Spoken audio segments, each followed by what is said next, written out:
Hello, it's Sarah. All right, I'm here with August 21st. Morning. Whoever brings blessing will be enriched, and one who waters will himself be watered. Proverbs 11:25. We are taught here the great lesson that to get we must give, and to accumulate we must scatter. To make ourselves happy, we must make others happy, and in order to become spiritually vigorous, we must seek the spiritual good of others. In watering others, we are ourselves watered. How? Our efforts to be useful bring out our powers for usefulness.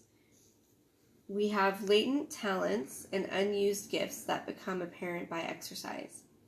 Our strength for work is even hidden from ourselves until we take our stand and fight the Lord's battles or climb the mountains of difficulty. We do not know what tender sympathies we possess until we try to dry the widow's tears and soothe the orphan's grief. We often find in attempting to teach others that we gain instruction for ourselves.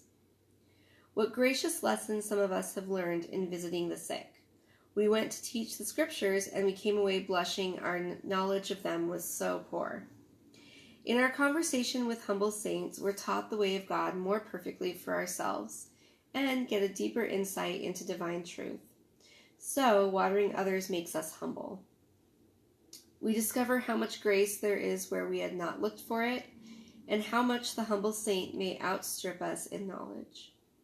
Our own comfort is also increased by working for others. We endeavor to cheer them, and the consolation gladdens our own heart.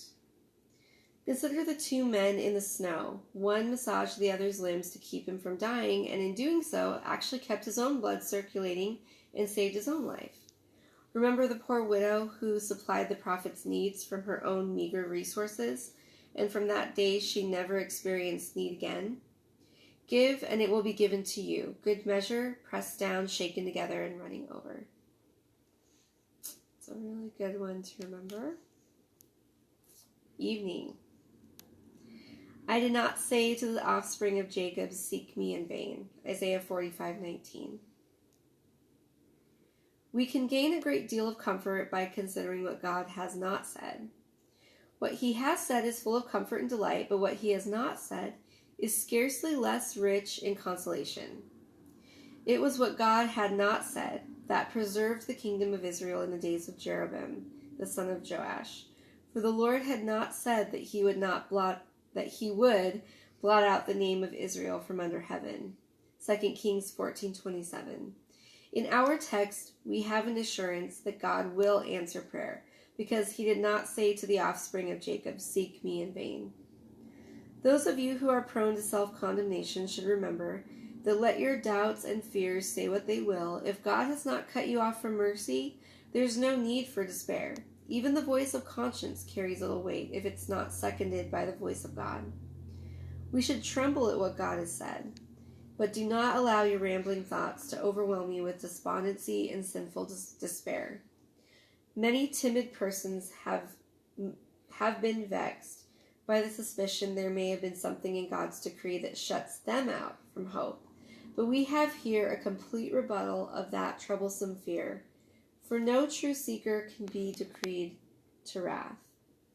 I did not speak in secret in a land of darkness. I did not say, even in the secret of my unsearchable decree, seek me in vain. God has clearly revealed that he will hear the prayer of those who call upon him, and that declaration cannot be contradicted. He has spoken so firmly, so truthfully, and so righteously, there can be no room for doubt. He does not reveal his mind in unintelligible words, but speaks plainly and positively. Everyone who asks receives. Doubter, believe this sure truth, that prayer must and will be heard, and that never, even in the secrets of eternity, has the Lord said to any living soul, seek me in vain.